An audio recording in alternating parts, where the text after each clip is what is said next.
Okay, Assalamualaikum warahmatullahi wabarakatuh dan salam sejahtera. Bertemu lagi hari ini dalam video cikgu bagi topik percukaian. Cikgu akan menjelaskan berkenaan potongan cukai bulanan ataupun kita panggil sebagai PCB.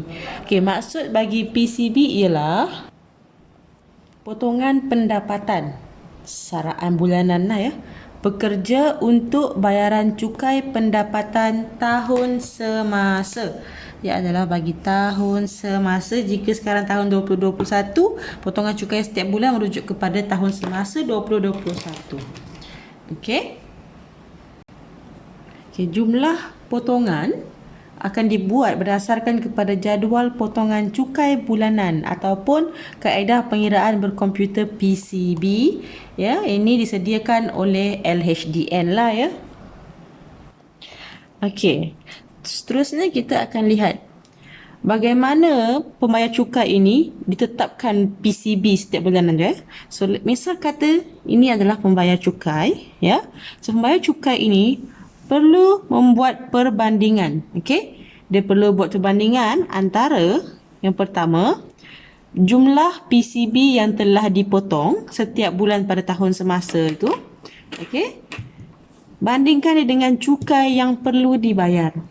Okey. So cukai yang perlu dibayar ni yang awak dah belajar sebelum ni lah, cukai yang pendapatan yang dicukai semua tu perlu dibayar. Okey. Seterusnya kita rujuk kepada situasi di bawah. Ada dua situasi. Situasi pertama, apabila cukai perlu dibayar adalah melebihi daripada potongan cukai bulanan. Okey.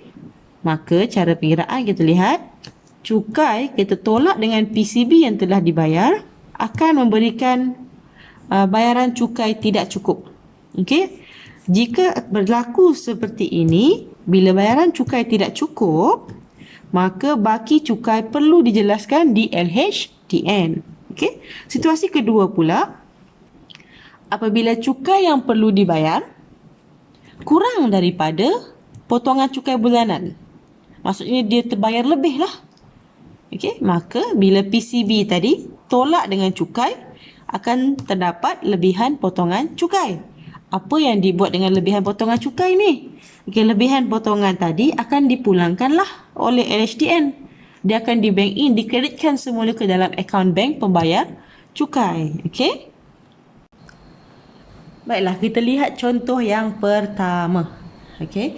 So, misal kata dia beritahu gaji tahunan adalah 74,000. Okey. 74,000 gaji tahunan lah untuk 12 bulan. Dan individu ini telah membuat pelepasan cukai, menuntut untuk pelepasan cukai bagi perkara-perkara di bawah. Yang pertamanya, individu menuntut sebanyak RM9,000. Tuntutan bagi insurans, hayat dan KWSP sebanyak RM7,000. Okey. Untuk insurans hayat dan KWSP, had tuntutan adalah RM7,000. Jika dia menuntut lebih daripada RM7,000, hanya akan diberikan RM7,000 sahaja pelepasan, takkan lebih had. Untuk insurans perubatan, had dia adalah RM3,000 dan dia membuat tuntutan sebanyak RM1,325. Seterusnya, tuntutan bagi perbelanjaan rawatan perubatan ibu sebanyak RM1,250. Dan individu ini juga telah memberi derma kepada pusat kebajikan yang diluluskan oleh kerajaan pada tahun semasa, iaitu sebanyak RM1,000. PCB yang dibayar setiap bulan lah ya, daripada gaji dia adalah RM180. Soalan dia, hitung cukai pendapatan tahunan bagi tahun tersebut. Yang pertama. Next, adakah perlu membuat bayaran baki cukai pendapatan? Jelaskan jawapan anda. So, kita kena buat kiraan dan kita kena semak sama ada PCB yang dibayar itu lebih ataupun kurang daripada cukai yang dia perlu bayar. Okey. So, untuk penyelesaiannya, okey, yang pertama kita kena kira pendapatan bercukai. Okey, masih ingat lagi ya macam mana mencari pendapatan bercukai?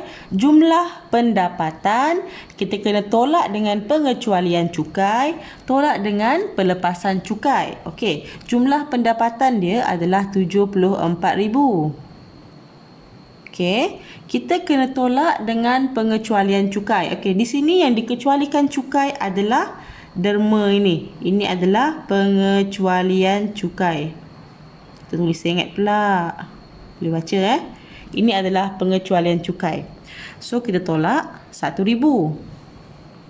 Selepas itu kita kena tolakkan tuntutan pelepasan cukai. So kita kena jumlahkan semua ni. Okey, tolak, cikgu buat kurungan. RM9,000 tambah RM7,000 limit dia, tambah RM1325 tambah lagi RM1250. So bila awak buat pengiraan, okey, jumlah pendapatan tolak pengecualian cukai tolak dengan pelepasan cukai, maka pendapatan bercukainya adalah sebanyak RM54,425. Okey, untuk mencari kadar taksiran dia daripada pendapatan bercukai RM54,425 ini, kita lihat jadual ini. Dia terletak pada banjaran sini. Okey, banjaran ini nampak ya? Banjaran ini untuk RM50,000 yang pertama, cukai dasar RM1,800, dan untuk yang berikutnya dikenakan sebanyak 14%. Cukai dasar kita tulis RM1,800 dan cukai atas baki yang berikutnya dikenakan sebanyak RM14,000. So kita kena kiralah RM54,425 ni, yang pertama ni asal dia RM50,000 yang pertama. So kita kena tolak lah. Okey, kita kena tolak saat kita dah kira cukai dasar, tolak RM50,000. Kita kena darabkan dengan kadar dia 14%. Okey, macam mana cikgu buat kiraan? Cikgu tak tunjuk sebelum ni macam mana cikgu buat kiraan. So cikgu senang je cikgu nak kira. Okey, 54,425 tolak dengan 50,000.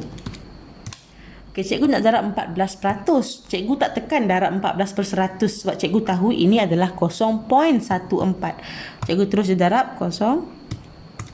Terus tekan 0.14 lah, tak ada masalah. Okey, kita dapatlah 619.5%. Okey, bila kita dah tahu cukai dia, kita cek adakah dia layak mendapat sebarang rebat. Ada tak dia buat potongan zakat? Okey, kalau tak ada, tak adalah. Okey, pendapatan bercukai dia lebih 35,000. So rebat adalah RM kosong, tiada sebarang rebat yang layak. Okey, sekarang kita perlu kira jumlah cukai pendapatan yang perlu dibayar. Kita kena jumlahkan cukai dasar RM1,800 dengan RM619.50, maka berjumlah sebanyak RM2419.50. Okey, so ini menjawab soalan yang pertama, hitung cukai pendapatan tahunan. Okey, 2419.50. Seterusnya dia tanya adakah perlu membuat bayaran baki. Okey, ini yang pertama lah. Yang kedua, dia membuat bayaran PCB RM180, maka kita kiralah RM180 darab 12 bulan. Okey, berjumlah 2160. Okey, dia hanya membayar dalam tempoh tahun semasa 2160, di mana PCB ini adalah kurang daripada cukai perlu bayar. Bila kurang maksudnya dia berhutang lah dengan LHDN, maka perlu membuat bayaran baki yang tidak mencukupi tadi. Kita buatlah kiraan 241950 tolak RM2160, maka dia perlu membayar 25950 Okey, so kita akan buatlah perlu membuat bayaran kerana jumlah PCB tidak mencukupi. Okey, untuk menjelaskan jawapan kita tulislah, maka perlu membuat bayaran sebanyak RM259.50 kepada LHDN kerana jumlah PCB yang dipotong tidak mencukupi. Ni pun dah dapat markah lah. So sini kita dah kira cukai yang dia perlu bayar. Lepas tu kita dah kira PCB, kita tunjukkan PCB kurang daripada cukai perlu bayar, dah kira dah baki dia. Okey, dah buat penjelasan, maka selesai untuk soalan ini. Okey, so itu sahaja bagi pengiraan PCB kali ini.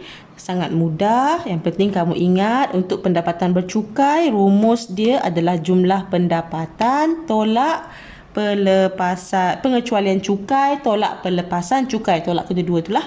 Okey, pastikan kamu tahu cari di mana dia punya banjaran, tarif dia, cari cukai dasar yang betul, kira cukai baki berikutnya berdasarkan kadar yang betul, semak sama ada dia layak menerima rebate ataupun tidak, and then kamu totalkan cukai pendapatan perlu dibayar berdasarkan cukai dasar dan juga cukai baki berikutnya. Okey, selepas tu untuk menyemak sama ada dia perlu membuat bayaran lebih daripada PCB atau tidak, kita kena kiralah PCB darab 12 bulan bandingkan dengan jumlah cukai yang dikenakan. Okey, di situ kamu akan tahu sama ada dia perlu membayar baki kepada LHDN ataupun LHDN yang akan bagi duit semula kepada pembayar cukai tadi. Okey, so itu sahaja untuk pengiraan PCB kali ini. Kita akan jumpa lagi di video yang akan datang. Okey, terima kasih. Bye. Assalamualaikum.